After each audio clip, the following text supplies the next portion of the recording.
is Channel 13, KSOO-TV, Sioux Falls, South Dakota. In 1960, Sioux Falls' population was approaching 66,000. Ralph Herseth was governor, and KSOO-TV signed on from studios at 8th and Phillips in downtown Sioux Falls. Our call letters were different back then, and so was our network. Our founder was named Mort Hankin. His wife Sylvia hosted the Party Line local talk show. Red Stanglin hosted Trading Post, and Ms. Carolyn brought us Romper Room. We even had our own local Bozo the Clown back then, complete with deputies. Our early newscasters were Ken Graham, Denny Olson, Ward Swenson, and Ken Hirsch. Throughout our history, politics played an important role. We brought you the news of President Kennedy dedicating the Oahe Dam in August of 1962, and we mourned his death 15 months later in Dallas. The last rites of the Roman Catholic Church have been administered to President Kennedy. 6 years later, KSOO's Ray Loftiness was live on the NBC television network interviewing Robert Kennedy's South Dakota campaign chair William Doherty about the candidate's victory in the South Dakota primary. Bill, I know that you'd like to tell the nation how you feel at this hour from South Dakota. Real good, Ray. We beat Vice President Humphrey in his own home state. Shortly after this interview, word came down that RFK had been assassinated as well. In 1972, we followed the presidential campaign of South Dakota's own George McGovern. Now, I think we need a president who isn't afraid to say, I'm going to change my mind. I made a mistake. And in the summer of 72, the historic Rapid City flood. 238 died, more than 3,000 injured. Consequently, that means about 10 deaths per city block. There were challenges in KSOO's early years. In 1968, an airplane brought down KSOO's tower, and in 1975, an ice storm did it again. Also in 1975, we changed our call letters to KSFY. The late 70s also brought opportunities. Susan McGowan became Sioux Falls' first female television news anchor. In 1983, we said goodbye to NBC and hello to a whole new era. All your friends. All this year on ABC. The early 80s ushered in the first term for South Dakota Governor Bill Janklow, who had to deal with the crushing effects of the growing Midwest farm crisis. In 1987, he was succeeded by Governor George Mickelson.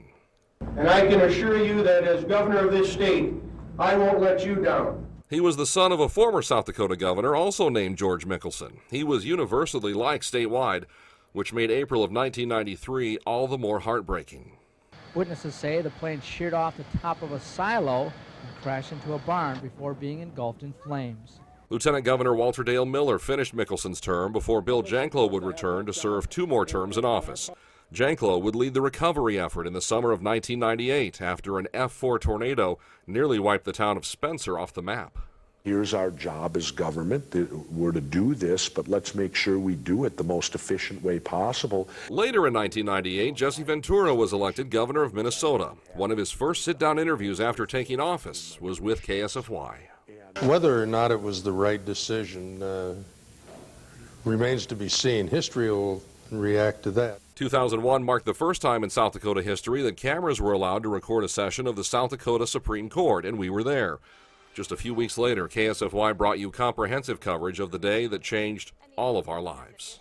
No flights were allowed in or out of the Sioux Falls Regional Airport this morning, and the airport is still shut down. Our coverage of September 11th was named Best in the Region by the Iowa Broadcast News Association. The following year, President Bush visited Mount Rushmore. As we move forward to help our ranchers with drought relief, I expect that help to come from the $180 billion so we don't run up additional deficits in the federal budget. Also in 2002, Tim Johnson defeated John Thune in a U.S. Senate race by a margin of 524 votes. In between the politics, tragedy in the form of the Avera St. Luke's helicopter crash near Doland. Yeah, we are here in Doland, about 3 miles southeast of Doland, as a matter of fact, and we are on the crash site. In 2003, a night many of us will never forget, Tornado Tuesday. 67 tornadoes touched down across the KSFY viewing area. We have a newly issued tornado warning for Kingsbury and Minor County. We were on the air with you all night, as we have been for a lot of nights. Weather is an important part of what we do here.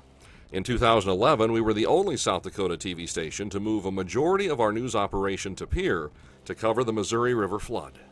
if the Army Corps of Engineers needed to use the emergency spillway here, what would happen is these gates behind me would open up, releasing water into the land below. Just this year, in April, our own Nancy Nave went to the White House to interview President Obama one-on-one, the only South Dakota journalist invited to do so.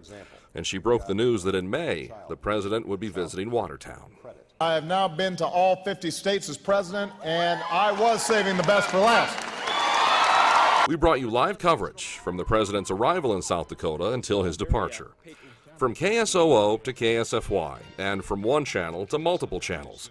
We added the CW as our 13.2 channel in 2012. And at the beginning of September, we will add the retro channel MeTV as our 13.3 channel. And it's not just TV.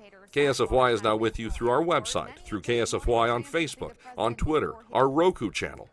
Throughout the years, some of the names and faces may have changed, but our commitment to you has remained unchanged. For 55 years, live from studios in downtown Sioux Falls.